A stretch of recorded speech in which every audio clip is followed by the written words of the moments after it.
وہ شہزادی بن کے آتی ہے، کہتی ہے بابا کو دوبارہ چوتھے مرتبہ آنے دو، بابا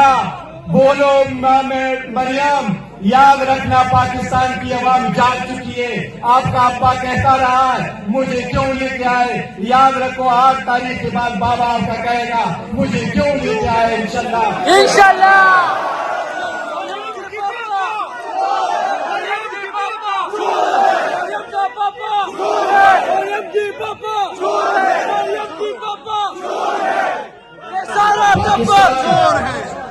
پاکستان تحریک انصاف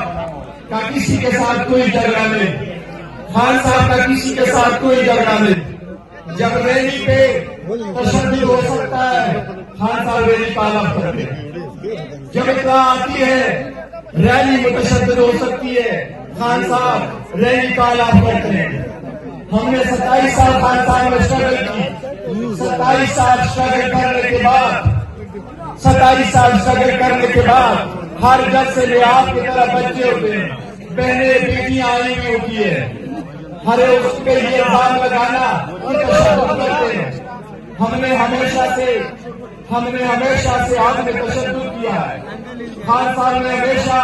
اس کے ہر ریلی میں فن دی جاتی ہے، لیکن تشدد تو ہمارے اوپر ہوتا ہے، پروپوزل سیکنڈر تو آپ روکتے ہیں، نیشنل الیکشن سے تو آپ ہمیں آؤٹ کر رہے ہیں، جو بھی الیکشن آؤٹ کر رہا ہے انشاءاللہ تعالیٰ 8 تاریخ کو عوام پاکستان تحریک انصاف کے حق میں فیصلہ دے گی، اور انشاءاللہ پاکستان تحریک انصاف انشاءاللہ تعالیٰ حکومت بنائے گی۔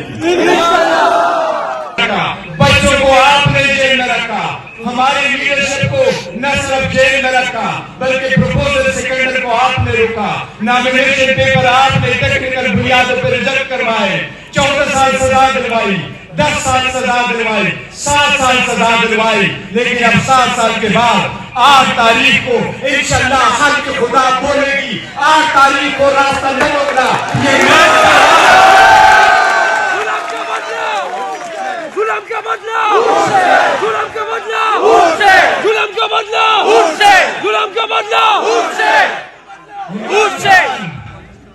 عمران خان نظریے کا نام ہے،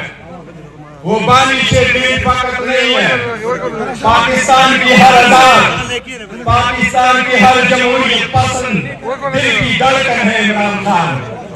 اگر کوئی جانتا ہے تو جانے، کوئی نہ جانے تو نہ جانے، لیکن عمران خان عوام کی دل کی دھڑکن ہے۔ جمہوریت عمران خان کے بغیر کامیاب نہیں ہو سکتی،